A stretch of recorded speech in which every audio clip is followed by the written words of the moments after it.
It's been a little bit over 2 months now that the last episode of Whatever Forever was uploaded. The episode that I had with I'm Just Cody, my dear friend Cody. And I recently put it up a video called It's Time to Luck In, where it was essentially an update video. And this is me following through with that, right? But if you guys noticed in that update video, I was in a different room. And that room is actually in my in law's house. And for some of the OG viewers, you guys might have recognized that room. And you guys might recognize the room just because I was there for a while, right? I think we lived at my in law's house for like 2 years, my wife and I, before we ended up getting this place. And that's essentially the room where I started it all, right? Where I started streaming, where I started making content and really got the ball rolling with making content and taking content creation a little serious, right? And some of you guys might have been wondering, why was I in that room? Maybe some of the OG viewers, or maybe even the newer viewers who have been keeping up with my content, watch my YouTube shorts. And, this room right now where I'm in right now is very much the room where I, for the past 2 years, have been making literally all my pieces of content, right? Specifically on this new channel. And I want to talk about it because I'm in that room. This is very temporary too, because right now I'm just spending the night here because I get homesick. I have cats that I want to look after, that I have to look after. And so we're kind of just here. I'm kind of here just for the night, right? It's actually Thanksgiving Day right now, which is kind of crazy. I'm going to go back over there a little bit after this. I have some cooking to do, so we're here temporarily. But I want to take the time that I have right now to just talk about what has been going on and really update you guys as to where my headspace has been and just kind of vent, because things have been kind of crazy and very hectic for the past, I want to say, almost a month, maybe 3 weeks or so. And life just really took a turn that I was just legitimately not expecting. So let's talk about it. And at the end of the episode, I plan on answering some questions that you guys had asked me a while back. I was going to make a dedicated Whatever Forever Q&A style, but I didn't really get enough questions. So I'm just going to answer the questions that I did get at the end of the episode. And if you guys have any questions for me, I plan on doing a little bit of a Q&A segment at the end of every episode. So feel free to ask me questions in the comments. Feel free to ask me questions over on my Discord server, literally anywhere that you could find me. Send me your questions and I'll answer them. So let's get into it, because I feel like at some point in time, it is very important for people to just talk about things that have been going on, whether it might be a little bit difficult. If you have a support system, if you have friends that you legitimately trust with, you being vulnerable, it's really good for you to just vent, right? And I vented to my wife, I vented to some close friends, but I feel like this is very therapeutic for me, this platform. And so I want to talk about it. And, if you have ever gone through something similar, let me know. And just know that it's good for you to vent out and just talk about the things that you're feeling and just be real with yourself, right? For the past 3 weeks, my wife and I have been staying at my in-laws house. And the reason being just completely unexpected, right? I want to say about a month ago, my parents and my in-laws, they went on vacation together. They went on vacation to Mexico, and we have pugs at my in-laws house, right? We're very fortunate that we all live in the same town. So my wife and I were essentially tasked to go there every day to my in-laws house to feed the dogs, make sure that they have water, just hang out with them for a while, look after the house and whatnot. And on one of the days that me and my wife went to go feed them and be there for them for a little bit, we noticed that my female pug, the only female pug that we have, was looking a little bit weird in terms of her body shape, right? And we found it very skeptical because she has like a slim figure, right? When you think of a pug, you think of like fat rolls, you think of chunky and all that good stuff and whatnot. But she's always kind of had like that slimish figure. We kind of call her a model because she kind of has like that modelish look. She's a little bit on the slimmer side. She's very beautiful. We love her. But she had like a weird, like her body was like this, and then out of nowhere, it just kind of curved like that. And we were worried, right? We were worried because we didn't immediately think that she could have potentially been pregnant. We just automatically went to like, oh, maybe she has like a tumor, or maybe she has like something, right? Like the worst possible thing. And we started to think about it a little bit more, and I went a couple days after to my in-laws again. You know, I was going every day. My wife works throughout the day, so sometimes I'm the one that went to my in-laws to look after the house and look after my pugs. um and I was like, you know what, I kind of feel like she is a little bit pregnant. Like, I just definitely feel like she's pregnant, right? And we automatically were just kind of worried, right? We were just automatically kind of worried because um she's pregnant, right? We didn't know what was gonna happen, right? We legitimately didn't know what was gonna happen, and we assumed that like she was already well pregnant, because again, me and my wife, we don't live there. We visit our in-laws, sure, but it's mainly my in-laws that live there, and they work throughout the day, and you know, they hang out with the dogs and whatnot. But maybe they just overlooked it, and they didn't really think a little bit about it. And also, not only that, but we had another pug a couple years ago, Evie, who, you know, passed away, and she was very territorial. Like, she was very much the alpha, or like the dominant one in the pack. And Evie and my pug Mila, the one that got pregnant, they very much butted heads. Like, they had like a beef, like, for whatever reason, and they were just very territorial over each other, more so Evie than Mila. And I feel like Evie was very territorial about the food as well. And so whenever Mila would go eat, she wouldn't eat as much as Evie, just due to the fact that I feel like Evie would either push her off or just like get mad at her and chase her off or whatever. And when Evie passed away, Mila did feel more comfortable, and she's actually made a lot of progress and feeling more comfortable around people. She always kind of was. She always liked pets, and she was always very easygoing and very happy going, but she was always very skittish because she was afraid that Evie would come in and just like either chase her off or just, you know, bark her head, or whatever. And so over time, she's felt more comfortable. She's obviously eating more, and she's got a little bit more chunkier, right? But still keeping that slim model figure. And so that's when we kind of noticed that, like, yeah, something is a little bit off, right? And so shortly thereafter that, we just took into action. I took her to the vet and to get an ultrasound. We scheduled her an ultrasound, and sure enough, not even without, I go to the vet, I take her in. She's a really good girl, and even before they do the ultrasound, even before we go into the room, the person who's gonna do the ultrasound, she just takes a look at her, and she's like, yeah, she is extremely pregnant. Like, she is very pregnant. She's about to pop pregnant. And I'm just like, oh my fucking god. Like, she didn't even have to like do the ultrasound, right? But she did it. And she kind of she for sure saw two puppies in her, and with the potential that there was another one, right?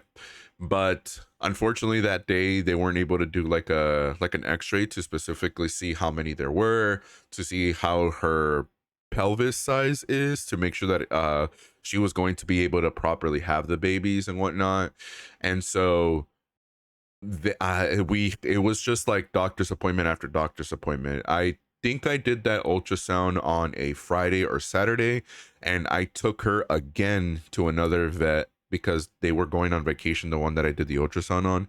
And I took her to the vet on a Monday, that a couple days after the initial ultrasound, for her to get the x-ray, right?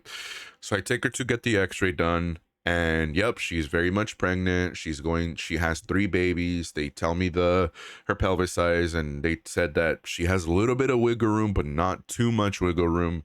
So, you know, there might be some complications, but hopefully everything is fine or whatever. And so at that point, when we find out she's pregnant, um my wife and I have a discussion, and we talk about what exactly is it that we are going to do, right? And the best solution that we could find is for us to go and stay at my in-laws until she gives birth, and until the babies are good, right? Until the 2 months come, the babies are 2 months old, right?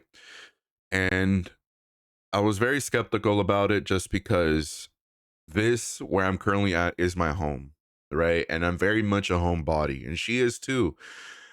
But it was the best decision to make, right? It was what needed to be done, because Mila, my pregnant pug, that's the my at my in-laws house, that was her environment, right? That's where she felt comfortable at, right? And for us to bring her over here, she would essentially needed to be potentially cooped up in our bedroom or in one of the rooms, because we have cats and we don't know how that would have worked out, if the cats would have freaked out, or if Mila would have potentially been more stressed. We were more so worried about Mila, our pregnant pug, and we didn't want to add any additional stress of bringing her to a new place with cats, pets that she's never met. And so we didn't want to put any additional stress, and especially after she gave birth, we didn't want to bring her and her babies over here because we didn't know how that would have looked like, how the cats would have reacted, and it would have just been a complete mess, right? Whereas in my in-laws, she's already with the other pugs, she's accustomed to them, and even if we would have bring her inside, there's no other pets inside, and so it was just going to be her and only her to worry about, right? And so we made the decision. We go over there and we essentially just wait a week. We wait a week until after that X-ray, and Thursday night comes and she gives birth, right? But let me backtrack a little bit, right? So we move in, we go back over there, we take a bunch of our clothes, I take my laptop, I take my Xbox, just whatever is going to make me just feel more comfortable or make me feel a little bit at home. And I want to preface this by saying that I love my in-laws. They're amazing people. I love them to death. They have been nothing but amazing to me and just considered me as like a son that they never had. And they've been really amazing to me and my wife. And I'm really grateful for them. And they don't have to do things like they don't have to do or go to the extent that they do for us, but they go above and beyond. Right. My wife is she's an only child, and so they're very protective of her and they'll do literally anything for her. And once I was introduced, it was kind of the same, right? They do anything to make sure that we are good, right? And they're a big part of the reason why we even have this place in the first place, right? As well. And so they were very much like, yeah, like, whatever you guys need to do, if you guys need to come over here, that's completely fine. And my father-in-law, he loves my wife, he loves his daughter, and he was more than happy to be able to see her on a more frequent basis, right? And so I once again, I'm a homebody, and immediately I start to feel like homesick, right? I start to miss my cats.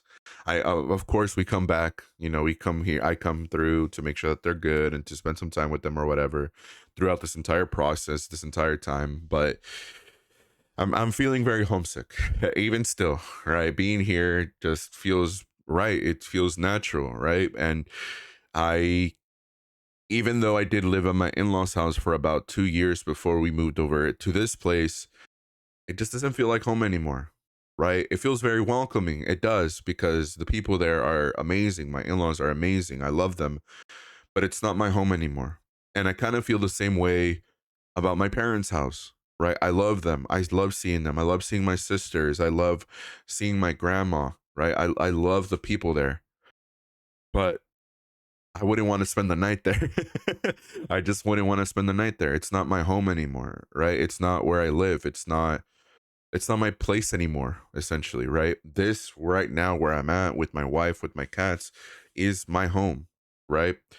And so I we moved in, we settled in, and I think a couple days passed by, and it's starting to settle, right? I feel like one of the days throughout the week before she gave birth, I came through and I just spent some time over here.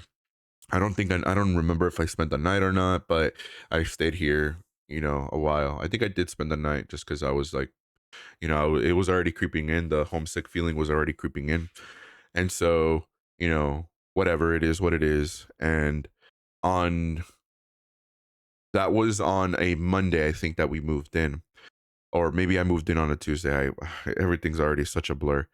But the week goes by, my pug is fine, and keep in mind that the vet told us that she was like on her 50th day when I took her initially to get the ultrasound the week prior. And if you guys know anything about dog pregnancies, they take up to 60 days, right? And maybe a little bit before that, a little bit after that. The first vet that I talked to said that she was like on her 52nd day or her 50th day. And that's like literally at any moment she could give birth, right? And so we kept a close eye on her like that entire weekend. On the second time that I took her to the vet where she got the x-ray, yeah, it was like for sure, like any moment now she could give birth. And she didn't give birth until the following Thursday, right? I took her to get her x-ray on a Monday. That same week on a Thursday is when it was like it's fucking go time, right? And that Thursday, it started off pretty normal, right? Like she was like panting and just not really showing any signs. But as we got into the evening, she was like, it looked like she was kind of pushing, like contracting, right? And she was starting to do it a little bit more. She was acting a little bit more weird. And, you know, the contracting thing, you know, they kind of get a little bit tense and it kind of looks like she's pushing.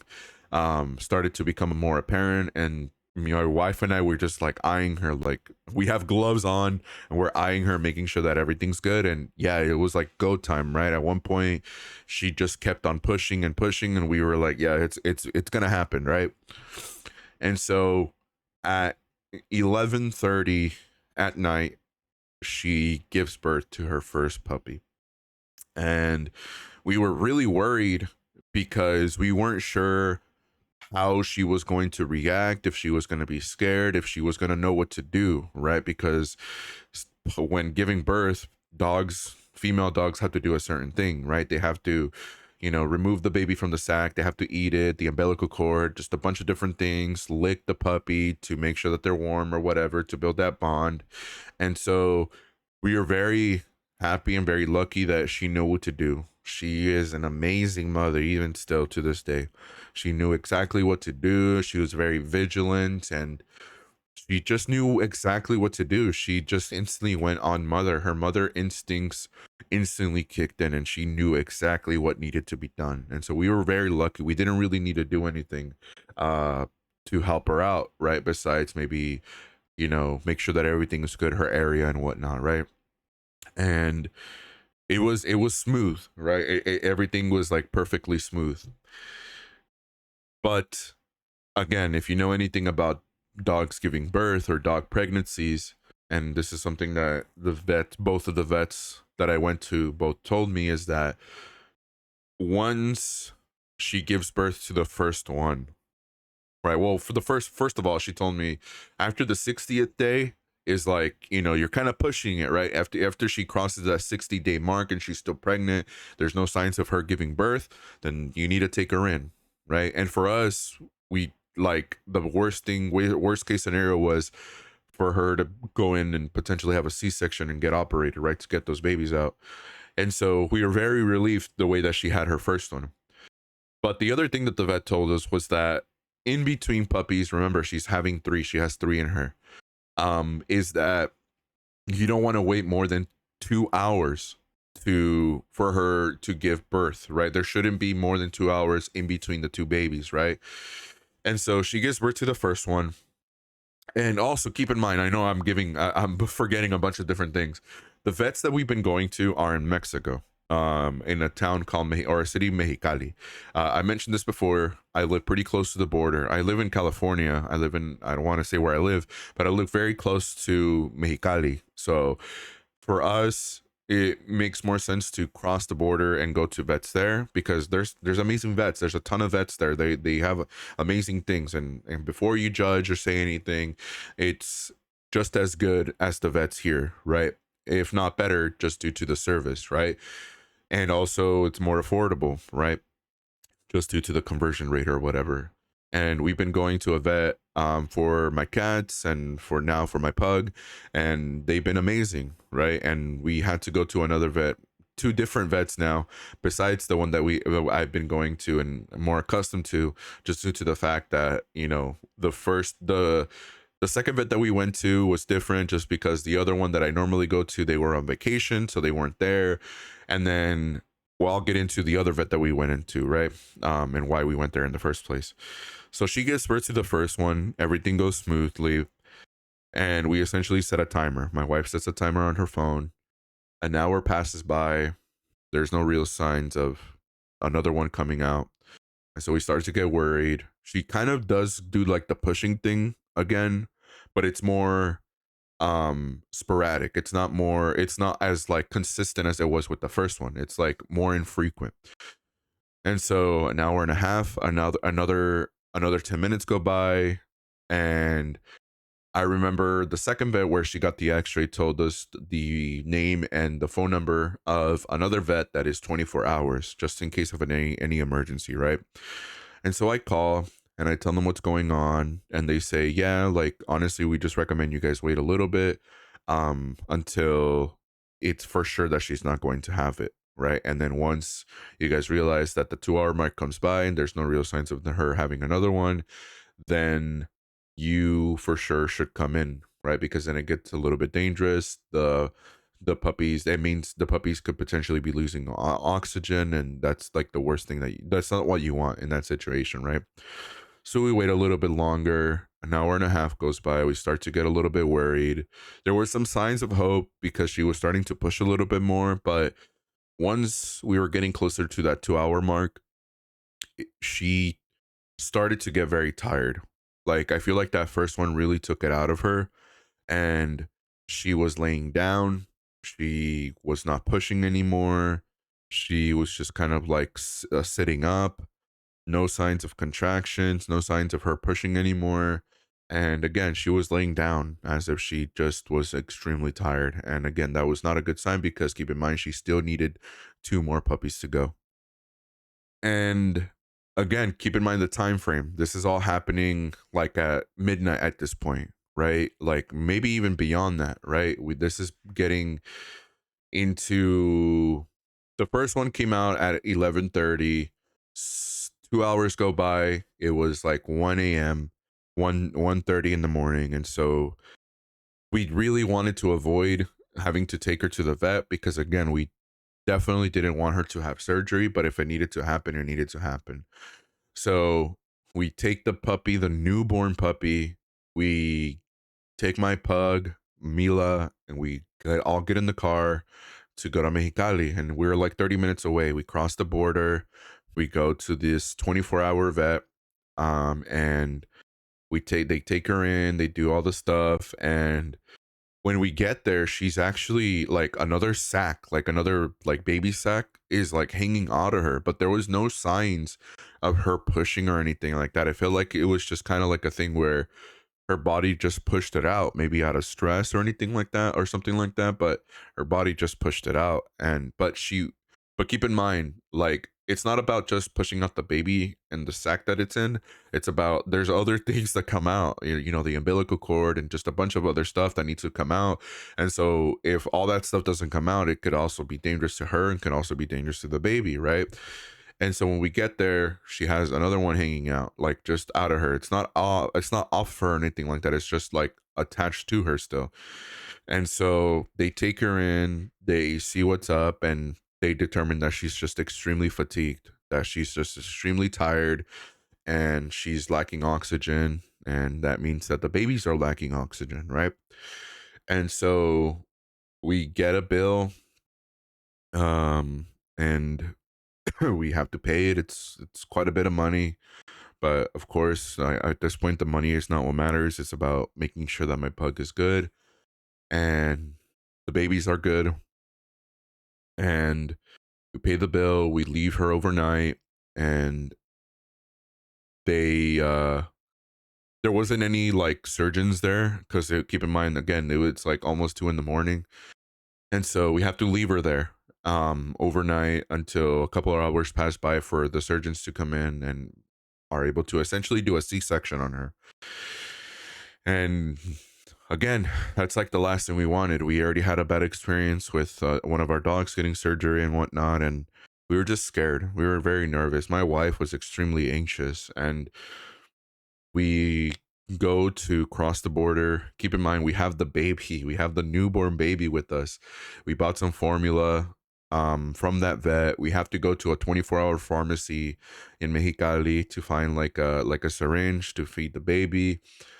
And the entire time we like, because normally what happens is that like the baby latches on pretty much right away after birth, right? And gets the milk from the mother and gets all those nutrients, but there was no mother there because we have to leave her at the vet. There's no mother for the baby to latch onto. And so we're carrying the baby, crossing the border. We do like an hour and a half of line to cross the border. When we cross the border, it's like it's about four in the morning. Keep in mind, I'm supposed to work. My wife had already canceled her work appointments. I ended up canceling work or calling off of work that day. We cross the border. We have to stop at a gas station to get a cup of hot water to essentially make a like some mix up the formula and feed it to the baby. Thankfully, he does eat a little bit. We drive back home, and we're just we're just exhausted, we're drained, but we're just running on fumes at this point, right? 5 in the morning. So we get home at like almost 5 in the morning. We have to wait it out because we need to get a little bottle to feed the baby. I ended up getting like a heat lamp because again, the baby needs to be under heat. It needs to be under like a specific temperature.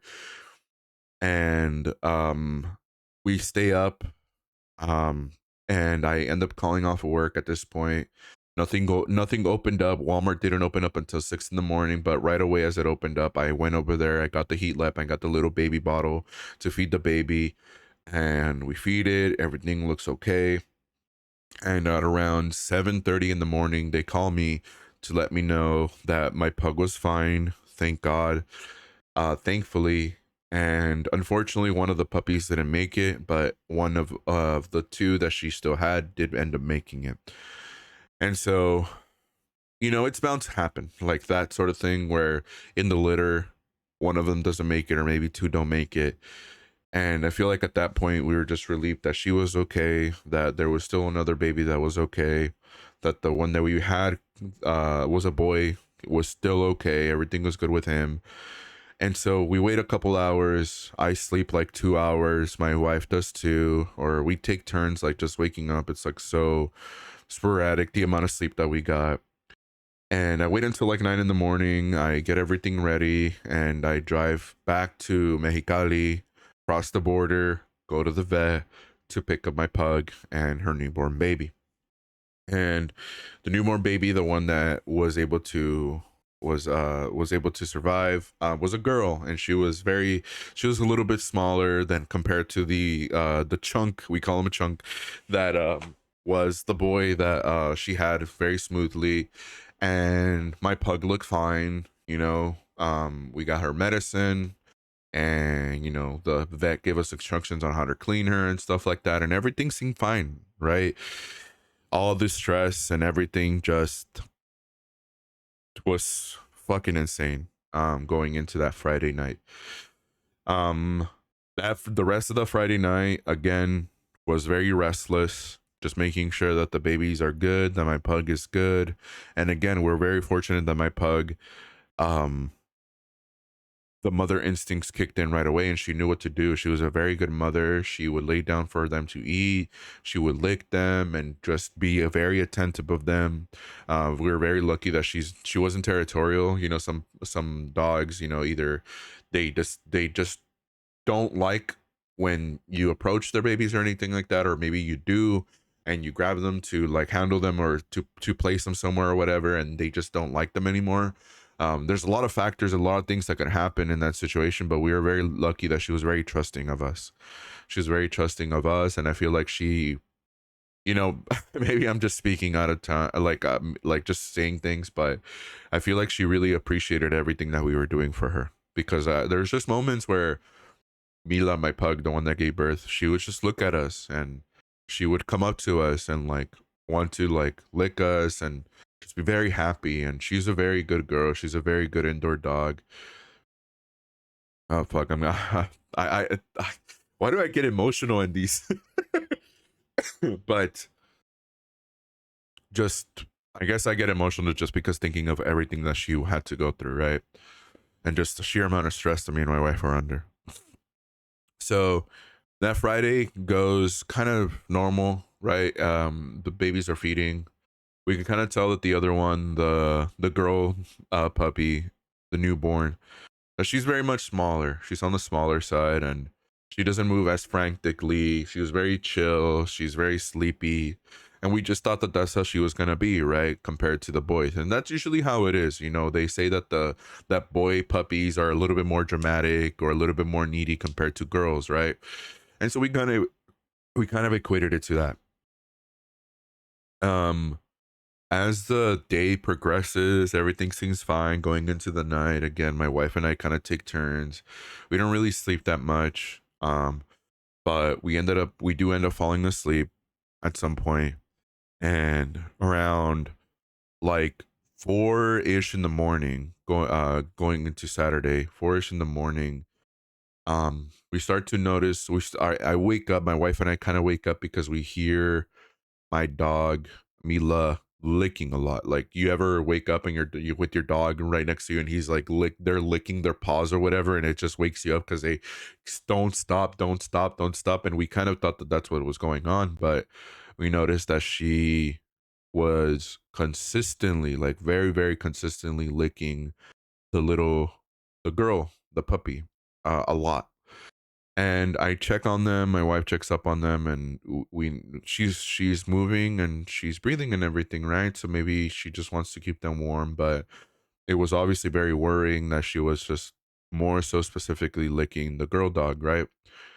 And so my wife had already stayed up a while, and I get up and I actually lay down next to their bed, and I am holding up the baby closer to the heat lamp to make sure that she's warm. And my pug keeps licking her, and um, I start to notice that she starts to breathe from her mouth. And I'm noticing that the other dog is not doing that. The other puppy's not doing that. He's breathing normal through his mouth, through his nose. And I start to look it up, and this is around this time. It's like getting into 6 in the morning, and I've been already trying to heat up the puppy, making sure that they're close to the heat lamp, making sure that the heat lamp is like actually projecting heat. And I look up what that means, because I found it weird when the puppy was breathing through its mouth, and it's essentially a sign that they don't have a lot of oxygen, right? And they keep on doing it. And at this point, like, I'm getting like very attached to the puppy. And 7 a.m. comes around, and I'm starting to get a little bit more worried because she's breathing through her mouth, and it's becoming a little bit more sporadic. Whereas before, just like even 30 minutes before, she was breathing through her mouth, but it was like very consistent. But now it's becoming a little bit more inconsistent. And I'm holding her in like a blanket or like a little towel, and she is breathing through her mouth. And as every minute goes by, she's breathing a little less.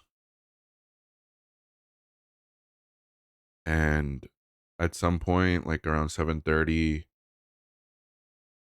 she does like a very like deep inhale, and then she doesn't breathe anymore after that. And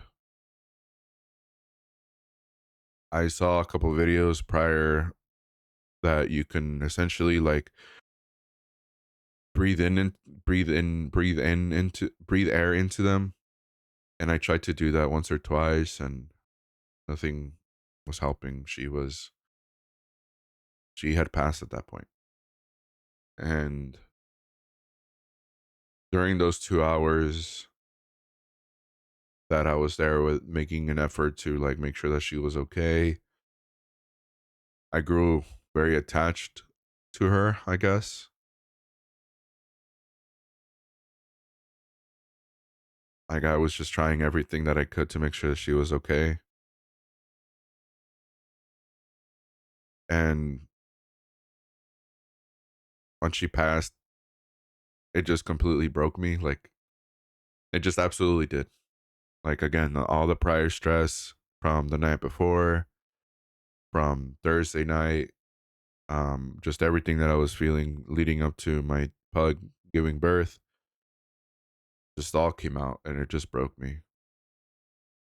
I just felt like it was so unfair for her to pass, um because she was legitimately fighting, she was legitimately trying to breathe, and it just broke my heart. Like, it just legitimately broke my heart. And so we we gave her a burial and everything, and I was just like completely numb that entire day. Like, I was just so numb. Like, I hadn't felt, I don't remember the last time I felt like that, to be honest. Like, I legitimately don't. Like, I asked my wife, because the puppy, the boy puppy, was doing great. My pug was doing good. Then I had asked my wife if it was okay for me to come here to my house to see my cats, and I even went to like a store to just kind of walk around, and I felt like a zombie. Like, I felt like I was on autopilot. Like, I was driving to my house and driving to the store, and it just didn't feel real. Like, and nothing felt real, and I just felt emotionless. Like, I broke down. I don't think I've broken down like that in a while. But all the stress and everything just completely just like shattered me. Like, and I don't know if it's dramatic. I'm there might be people thinking that it's expected, just because, that's just what happens, especially with, if there's complications in birth, things like that are bound to happen. But that doesn't make it any better. That doesn't make it fine or anything like that. So that just like, it took a toll on me. It really did, and I still think about it. Like, I legitimately still do. Um, and the day goes by, everything, goes as normal, and that was like 2 weeks, 2 weekish ago. The following week, the week after, everything goes good. Everything goes good. The puppy, we ended up naming him Buggy. And then another thing before we get into that, I kind of made the mistake of naming them a little early. We gave them names a little bit early. We weren't sure what we were going to do with the puppies. If we were just gonna give them away to some members of the family or something like that. Um, but I was getting very attached to them, especially, before leading up to that stuff. And we named the girl puppy Tifa. The boy, the puppy, we named him Buggy. Tifa from Final Fantasy VII. Buggy, from Buggy the Clown from One Piece. And that also played into it, the false hope that everything was going to be okay. And again, getting back to what I was saying, the following week after that, everything is good. The boy puppy Buggy, he's a chunk. He eats a lot, he sleeps a lot. He started to, move around a little bit more. And then actually this week, he started to open his eyes, and actually yesterday we noticed that he started to open out both of his eyes. I don't know if he's opened them up completely all the way at this point, but he started to open his eyes, and he's not able to see clearly as much, because when they open their eyes, they see blurry. But it's just really cool to see him opening his eyes, after 2 weeks of him just kind of being like with his eyes closed and whatnot. So he's progressing as a puppy, and it's really exciting, and we decided that we're going to keep him. I don't think it would be fair for us to give him away, especially after everything that went down. I like the idea of my girl pug still having, us taking him to visit and playing with him, and and just after all the effort that she went through as a as a mom to keep him, to give him everything that he needs to stay alive, essentially, and especially after everything me and my wife went after. Because my wife was very skeptical about it. You know, she didn't want to have another stress because we've already done this, right? A couple years ago, we got a pug, Cloud, who he was a piece of work, honestly, a piece of work to, waking up early, taking him to the vet, doing all the stuff that you need to do with the puppy. And she didn't want to relive that. And especially it's not a couple months ago, we also got another cat that actually lives here where we live. And so she was like, I don't want to be dealing with that stress or whatever. But she's like, okay, you know what? Like, we could keep him, but you got to be the one waking up early, taking him out and stuff. And I'm like, I'll gladly do that if it means that we get to keep him, and we're gonna keep him. And I'm really excited to see his progress as a baby, and to watch him grow has been really awesome. And to see my dog Mila be such an amazing mother is just amazing. And so that's essentially what I've been going through the past couple of weeks. My dog got pregnant unexpectedly, and we kind of had to move in for a little while with my in-laws. And I'm not exactly sure when we are going to be able to come back over here. Um, as the weeks progress, and especially after the 1 month mark comes, and after my pug, after he starts to develop and starts to not rely as much on feeding from the milk from my girl pug Mila, and we can actually start feeding him, they call it puppy mush with like kibble and like formula, and it's a mix of formula, kibble, water, and he starts to eat other things and not solely rely. Essentially weaning him off is when it becomes a little bit more manageable. And I had a discussion with my wife, and nights like this, especially these past 2 weeks, I haven't been able to come through and spend the night here, and spend some really a good while with my cats and whatnot. um that's gonna start to happen a little bit more often. And of course, once the 2 month mark hits, I feel like that's when we're gonna be able to come back with the puppy, and of course take him back over there so that he's able to visit my girl pug, and so that they're not separated for too much.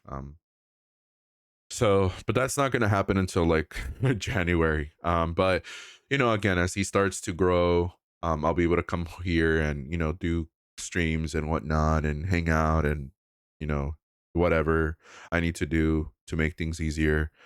And I told my wife that if she ever needs to do the same, she absolutely could, but she doesn't mind it as much as I do. I don't think it really affects her as much as I do. The homesick aspect of it, I think that she can, she's able to like um wait it out if she needs to, I guess. Where I anxiety and stuff like that, I feel like I'm more so the one that needs to, do things like this, where I need to come through, visit my cats, hang out with my cats, potentially spend the night if I need to. So that's what I did last night, and today is Thanksgiving, and so just getting a couple things ready, cooking and whatnot, and then I'll go back over there and go back as is. So yeah, um, that's essentially what's been happening. It did maybe to some people it might not seem like a lot, but it was legitimately stressful. It legitimately was, because again, we've had some prior bad experiences with vets, and just the idea of anything happening to Mila at the end of the day, who was the priority, um, was like not something that we wanted for her to happen. So we wanted to make sure that everything went smoothly. I've been to the vet more times than I have been ever, just in this short time spent in this past 3 weeks. It's been really stressful, but whatever I need to do to make sure that she's okay is what I need to do. Right. I really value my pets. I really take the whole pet thing very seriously, and they don't deserve any harm or any sickness or anything bad to happen to them, because they love us unconditionally, and I would do anything for them, right? For my cats, for my dogs, and even now this puppy, right? And so yeah, I'll do what I need to do. I'll suck it up if I need to. But I'm just very fortunate to have my wife there. I feel like if I didn't have my wife there, I don't know what I would do. We're just kind of staying strong for one another to essentially shift our everyday life to a completely different thing is not easy, I will say, but it's thanks to me having her that I'm able to stay sane. Because if it wasn't for her, I don't know what I would have done. It would definitely would have been a lot more stressful, that's for sure. So I love her to death, and I'm very thankful for her. So yeah, that's been essentially what's been going on. If you guys have been noticing that I kind of stopped production on any YouTube shorts or anything like that, moving forward, I'm going to try to make an effort to, do whatever it is that I can to make sure that I am able to still produce content. I still have a computer, a laptop that I was able to take to my in-laws. I don't have all my resources, of course. So if some of the quality looks a little bit weird, then it's mainly due to that. I don't have another extra microphone. This is like very much the one that I have here at my setup, and I don't want to take it. It's like a pain in the ass to like carry around and take somewhere new. So I will do my best to still try to produce content. I actually plan on taking my Nintendo Switch to continue producing some shorts and produce some video ideas that I have. And if you guys watched my update video, I essentially went into detail as to how I'm essentially tired of being complacent and being too comfortable with the very incremental, very slow growth. Um, I've put in several years into this whole content creation thing at this point, and if I'm going to continue to do so, it's gonna have to be for something, right? I have unfortunately started to fall under that thing where I start to compare myself to others who are who other content creators who are in a similar, number wise, who are in a similar range of me. And I see that they're actively grinding. I see that they're accomplishing things and working towards goals that I may be already accomplished. And I, the act of comparison is not a healthy one. And I'm done doing that. Because at the end of the day, the only person I have to blame is myself, right? Even before this whole, my dog getting pregnant thing, it was very apparent that I was very inconsistent, and I'm tired of doing that, right? If I get an opportunity to stream, I will stream. If I get an opportunity to make a video, even if it's a short or whatever type of video it is, I'm going to create it. No matter the idea, no matter the game, no matter what it is that I'm talking about, if I get something in my head, I'm gonna produce it, right? Because previously I overcomplicate, I overthink in terms of like the quality of it, the editing style of it. I compare myself to other YouTubers who are on a much larger scale, who can afford an editor, who have a bigger production, team, or just a production budget in general. And I'm a one-man show here. I potentially could hire an editor, but again, that means spending money that I maybe just do not have to be consistent. I know the basics. Have been able to do it to various degrees of success, great success, and nothing is stopping me from continuing to do that. And so I'm going to do that. And so that's what you can expect, right? It might not be specific to one niche like Smash Brothers Ultimate as it has been previously, but I might be talking about silly internet things that come up that interest me that I want to make a short video on. Maybe more tier lists like I did with the ranking every mainline Super Mario game tier list that I did. Again, I made a video talking about a specific commentary issue or something that came up with commentary in the Smash Brothers scene, and just of course reactions, and of course whatever forever. And I plan to continue to make whatever forever a weekly thing regardless of where I am. And again, not always. I kind of want to lean out of it being like a more personal thing. Of course, if anything happens like this that issues or warrants a complete episode, then I will make an episode about it and just talk about it, because I don't want to lose that like sense of it being a little bit more personal, me being able to be open about things. But I want to interview more people, right? I want to interview more people that I know within specific scenes, or just friends close to me that I want to talk to and showcase, and also kind of make it like a segmented sort of show where I talk talk about different things, maybe just smaller things that don't really justify me making a whole video on, but just silly things that come across on a weekly basis, and just kind of make it a more segmented thing that people can, you know, from similar different interests. Maybe you're not into one thing that I talk about, but maybe the next topic that I talk about you're into. I want to make it about like that. So that's going to be the format moving forward. Oh shit, man. There's been a lot on my mind. I just turned 28. I've already felt like this, but I'm getting close to that unk status of be hitting 30. I'm 2 years away from hitting 30. I turned 26 on 2 days ago on the 26th of I turned 28 on the 26th of November, mixing up my words and numbers. And that update video that I made was like a self-reflection of things that I've accomplished and goals and stuff that I have not accomplished. That I'm just tired of being complacent. Is essentially all I'll say. I'm tired of being complacent. And again, if I'm putting effort into it, if I'm continuing this whole thing with content creation, it's got to be for something. I want to make a name for myself. That's my goal with it, right? That's my goal, is to make a name for myself, make this all worth it, be proud of everything that I've accomplished, and continue to accomplish more, build connections, make friends within the scene, stop leaving myself in this bubble, and actually get my ass to collaborate with people, meet friends, talk to people, because I've been really desperately needing that, right? And so that's what I'm gonna do. And I hope that you guys are, I thank you guys for continuing to be patient and just continue to support this fucking journey that I've been on. Because if it wasn't for your guys' support, I legitimately would not be where I am today. And so I just want to say thank you for just everything. So I really do appreciate that. But I said at the beginning that there are some questions that I do want to answer. The first question comes from Osh9, the homie Osh. And Osh asks, why 11 as the tag? Well, I've explained this several times, but I'll say it again. My previous alias was 7. That was just a name that I had, like, even just as like in high school or whatever, just like a little alias within certain friend groups. And at some point in time, I got tired of it. I had this whole thing previously where I would change my profile picture on Discord a lot. I don't like getting too comfortable with specific things or whatever, and so my name essentially is one of them. And so I just did a complete rebrand, and I did this whole meme of like, oh, 7-11.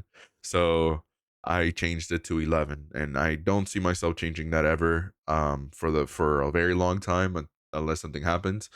But yeah, that's essentially it. It's a stupid meme, and a lot of people think that I'm like the biggest Stranger Things fan, that I'm a huge fan of 11 from Stranger Things, but I promise you I don't. I love Stranger Things, don't get me wrong, but it's not because of that. Red asks, if you could go back in time, and this is from fucking March. These questions are from March. Red asks, if you could go back in time, would you do anything different regarding your streaming career or esports team? To address my streaming career, absolutely. The main thing that I would change is just not stop, just continue with it. Because I've talked about the fact that, you know, I started on YouTube, it went really well. I felt like I needed a change, so I switched over to Twitch. I hit 1,000 followers, and then I just fell off the face of the earth. And that's when I really started to become very inconsistent. And I should have just continued. I legitimately, there was no reason for me to not. Yes, I did start to feel burnt out, but not enough to where I justifiably should have stopped. And I just wish that I would have continued, because I could have potentially had achieved a whole lot more if I would have just not stopped at that point in time. And so I really kicked myself in the ass about it. I really wish that I would have continued with it. In terms of my esports team, I really wish that I would have taken things a little bit slower at the beginning. I feel like I just kind of hit the ground running. And sure, it did a lot for the brand and my team, but eventually we did ended up rebranding just to become a little bit more approachable. We initially brought I had brought on a ton of players. I didn't really specifically know what essentially I wanted to do. I invested a ton of money into it early on. And it wasn't until like last year, uh or a couple months ago, that I kind of just stopped that before the summer. And so I just really wish that I would have been more smarter with my money and more smarter with some of the decisions that I had made early on, in terms of my esports team. So those are the things that I would change in that. Next up, we have Victini. Victini asks, how has Toriyama's work affected you in your life, if at all? And again, yeah, this is when these questions come around the time of Toriyama's passing. Toriyama, creator of Dragon Ball, definitely had an impact in my life, especially very early on, as a child. I spent countless hours in front of the TV watching Dragon Ball as a kid. I mentioned this before, but one of my punishments as a kid, if I wasn't behaving or if I was acting up or whatever, was that my mom was not going to let me watch Dragon Ball that night or that day. And so I very much got my act together, got my shit together to make sure that I was able to watch the Cell Saga for a million times, because at the time when I was really into Dragon Ball, I was watching it in Mexico, when I was living in Mexico as a kid in Mexicali, and they, for whatever reason, they would replay the fucking Cell Saga like over and over. Like it would end from, like it would start and then it would end and they would just restart it. It's very rare when they would like continue that, right? And so yeah, I very much fell in love with Dragon Ball, and that was my introduction to anime, um things like that, and Sailor Moon and just other things, Inuyasha. And that very much carried over into my adult life, into my teenagers, getting into things in like Naruto, Bleach, nowadays One Piece, and just any anime that I get into. It all very much stemmed from my love of Dragon Ball and Toriyama's work. And yeah, it really fucking sucked. It really did affect me when the passing of Toriyama came along. It just was a rift, right? Especially being Hispanic, in Mexico. One of the household names in Mexico is Goku, Dragon Ball. Like it's just is. Like it legitimately is. You see a kid with like spiky hair or somebody with crazy hair, they would call him, oh, es el Goku. Oh, it's Goku. You have that Goku hair. Like it's just like a freaking household name, dude. Like there's like, look it up. There's articles about how specific things happen in Mexico where I feel like when the Ultra Instinct episode happened, there was like an event in Mexico that made it a whole thing. It's a big deal to go watch the movies and stuff like that in Mexico. It's just the whole thing. It's just ingrained in our culture as being Hispanic, being Mexican. And so yeah, it definitely had a big impact. His work and his legacy definitely had a big impact in my life, and I'm very grateful for all the things that he put out into the world and how it inspired me to just be a creative, right? It legitimately definitely did. I am Squid has two questions. First one says, is there anything you have regretted, I'm assuming that they mean regretted, during your time as a content creator? Yeah, sort of like what I answered with Red's question. It's just being inconsistent and just stopping video production when I legitimately had no real reason to. I have all the equipment, I have the necessary skills to whip up a video, to I know how to stream and whatnot, and so there's really no reason for me to not do it at the end of the day. It's just a matter of laziness and just overcomplicating it and overthinking it. So I very much regret that. Second question says, if you would go back and change it, uh, if you would you go back and change it? If so, would you go back and change it? I'm just so dyslexic. I totally fucked up that question. Yes, absolutely. Again, I have sat down and really pondered on what would have been if I would have just continued, because for a while there, I was just like, I was going ham, right? And the viewership was great and just everything was great. But then I just stopped. And so I kind of am at a point where I have to sort of rebuild everything that I essentially work towards, viewership, consistent viewership, and just everything, coming up with things to set myself apart and just really make myself known within the scene. So essentially that. Scott asks, if you were able to travel back in time to your younger self and give yourself one piece of advice, what would it be and why? I'm trying to think of like specific instances in my life. I'm trying to think of like if I was going through specific things or just over complications in my teenage years. And I think if I were to go back, I would go back to my teenage self and tell myself to not be afraid to be myself, to just really, really go ham on things that I'm into.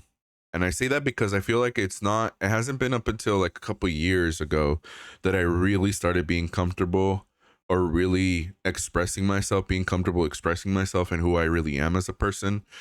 I think I bottled up a lot as a teenager. I was very scared to be judged. I was very scared of what people thought of me and the perception of myself. I was very careful of it, right? Very careful of my persona or whatever it is that I was trying to uphold.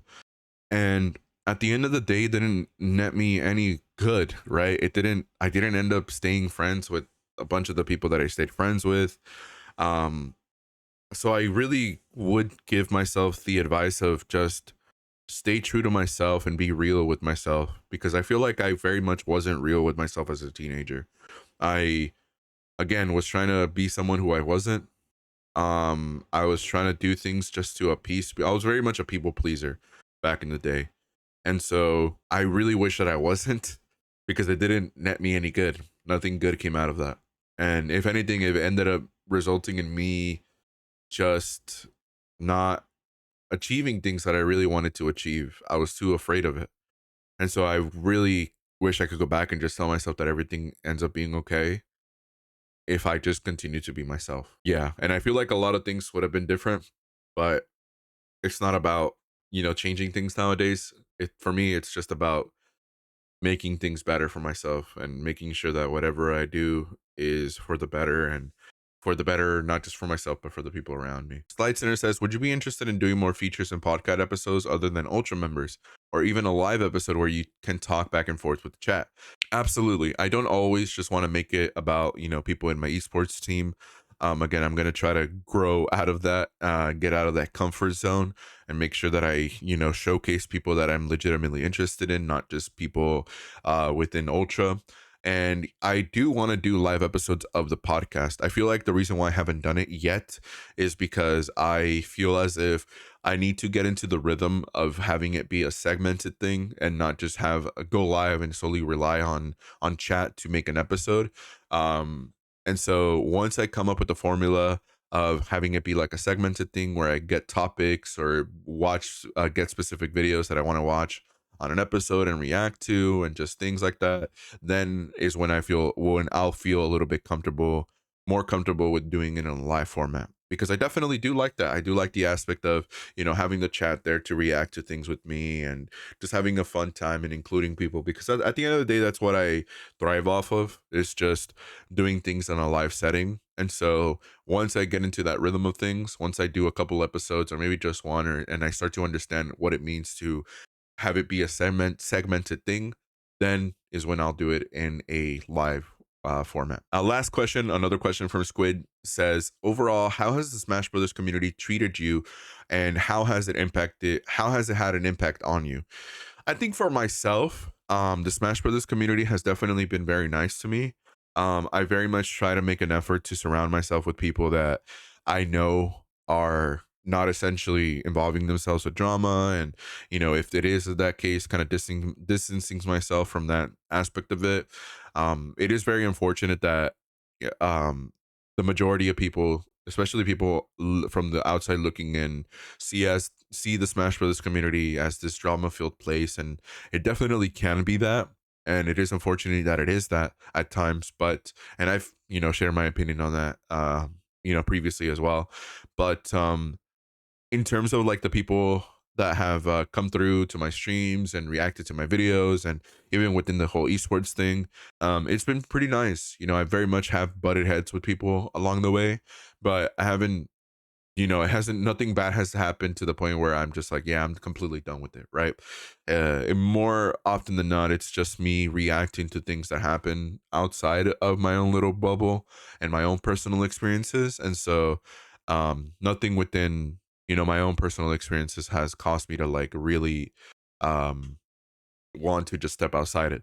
And how has it impacted me? It legitimately has been the main reason for my continued growth on for in terms of content creation, right? I for a while have specifically targeted the Smash Brothers niche and essentially made videos and for Smash Brothers, the Smash Brothers community. A lot of my streams have been Smash Brothers streams, and I surround myself with the whole esports thing, and being in the competitive Smash Brothers scene as well. And so it definitely has made an impact on my life for the past couple of years now, especially ever since I started Ultra, previously Deathbed. Definitely has been a big impact in my life in terms of the people that I've met, the things that I've done in my life, the experiences that I've had for sure. I've kind of made an effort now more than ever to to get myself out to local events, local competitive events, tournaments. I went to San Jose for the first time to go to my first ever major tournament, Genesis X, which I'm going back to Genesis X2 at the early next year in February. And if it wasn't for me kind of shifting my life towards this competitive Smash Brothers side of things, the Smash Brothers scene. I definitely don't think that I would have done that, and I don't know where I would be. I've always had a passion for Smash Brothers, but really shifting into the competitive side of things really is completely different and has done a lot for me. And I really am thankful for my experiences and for the people that have come into my life because of it. That's gonna do it for me. That's gonna do it for this episode. I believe this is episode 9 of Whatever Forever. And so I want to leave off by saying thank you. This year has definitely been a roller coaster. This year, again, has been another year of complacency and me being too comfortable with like slow growth. I've been very lucky that I feel very lucky that I started this channel last year, and to see the growth of it has been really amazing. And I feel very fortunate to still have this platform, but I'm not satisfied at all with it. I'm not satisfied with the growth. I'm not satisfied with the way that I'm doing things. And so I'm going to do my best to continue to um, burst out of my own bubble, continue to share my experiences, continue to pump out content whenever I get the opportunity to. Again, I'm not setting out any specific dates or timelines right now, because again, I'm still very much I'm still staying at my in-laws, and coming to my own house in this setup very infrequently. So I don't want to set any specifics. If I do end up putting content out, it's going to be because I have time over there, and if I'm and that I'm legitimately able to. Here, I have my own room, I have my own office setting, whereas over there, my in-laws live there. I have to share a room with my wife and or whatever. There's no separate room for me to film or record, so I have to be respectful and I have to be mindful of that. And there's just a lot of other things going on, so I don't want to set any specifics, kind of like I've done before. But I'm going to try my best to make this the reoccurring thing, the Whatever Forever podcast. I'm going to try to make sure to make some time to come through once a week, to see if I can potentially do a stream. As the puppy gets a little bit older, it becomes a little bit easier for us to take care of him. So yeah, we'll see how things work. And I really am very thankful. Today is Thanksgiving. So I want to say thank you to those of you guys who have continued to support for this entire time on my previous channel, on my Twitch channel, to those OG viewers and supporters. You guys are the main reason why I continue to do this. I'm very thankful to any newcomers that have supported me, who have continued to watch my content and, take the time to hit the like and comment or whatever. I'm very thankful for my support system, from my friends over at Ultra, to Cody, to Landon. I'm very thankful to my wife overall, just in general. She is my rock in every way, shape, and form. She is the main reason why I continue to just live. Right? She is my purpose. At the end of the day, she is my purpose to live and to do things and just do better for myself and just legitimately try to become a better person every day. I'm extremely thankful for her, and very thankful for good health, very thankful for my family, very thankful that my pug is good, that Buggy is good. This year flew by, legitimately. This year just absolutely flew by. and time is just going to continue to fly by. And I love you guys. I'm going to leave it at that. You guys are amazing. Have yourselves a damn good one. We'll see you on the next episode. We'll see you whenever it is that I do another live stream, whenever I do put out another video. Thank you guys for this year. And hopefully your Thanksgiving goes well. Hopefully you're not bombarded by your uncle who loves to talk politics. Oh my God. I love you guys. Take care. Stay safe. Have an amazing Thanksgiving. Hopefully you guys had. I plan on putting this up on a Friday. So I love you guys. Take care. Stay safe. You guys are beautiful.